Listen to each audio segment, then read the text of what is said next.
സങ്കീർത്തനം 27. ദാവീദിന്റെ ഒരു സങ്കീർത്തനം. യഹോവ എന്റെ വെളിച്ചവും എന്റെ രക്ഷയുമാകുന്നു, ഞാൻ ആരെ ഭയപ്പെടും? യഹോവ എന്റെ ജീവന്റെ ബലം, ഞാൻ ആരെ പേടിക്കും? എന്റെ വൈരികളും ശത്രുക്കളുമായ ദുഷ്കർമ്മികൾ എന്റെ മാംസം തിന്നുവാൻ എന്നോടടുക്കുമ്പോൾ ഇടറി വീഴും. ഒരു സൈന്യം എന്റെ നേരെ പാളയമിറങ്ങിയാലും എന്റെ ഹൃദയം ഭയപ്പെടുകയില്ല. എനിക്ക് യുദ്ധം നേരിട്ടാലും ഞാൻ നിർഭയമായിരിക്കും.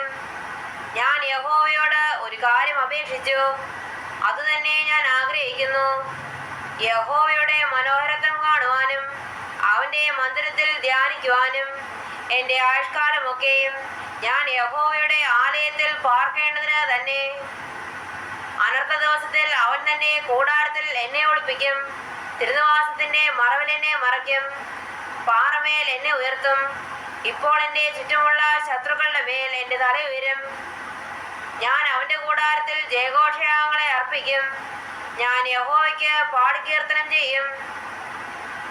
യഹോവേ, ഞാൻ ഉറക്കെ വിളിക്കുമ്പോൾ കേൾക്കണമേ. എന്നോട് കൃപ ചെയ്ത് എനിക്ക് ഉത്തരമരുളണമേ. എന്റെ മുഖം അന്വേഷിക്കുവിൻ എന്ന് നിങ്ങൾ നിന്ന് കൽപ്പന വന്നു എന്നെന്റെ ഹൃദയം പറയുന്നു. യഹോവേ, ഞാൻ നിന്റെ മുഖം അന്വേഷിക്കുന്നു. നിന്റെ മുഖം എനിക്ക് മറക്കരുതേ. അടിയനെ കോപത്തോടെ നീക്കിക്കളയരുതേ. നീ എനിക്ക് തുണയായിരിക്കുന്നു. എൻ്റെ രക്ഷയുടെ ദൈവമേ, എന്നെ തള്ളിക്കളയരുതേ, ഉപേക്ഷിക്കുകയും അരുതേ.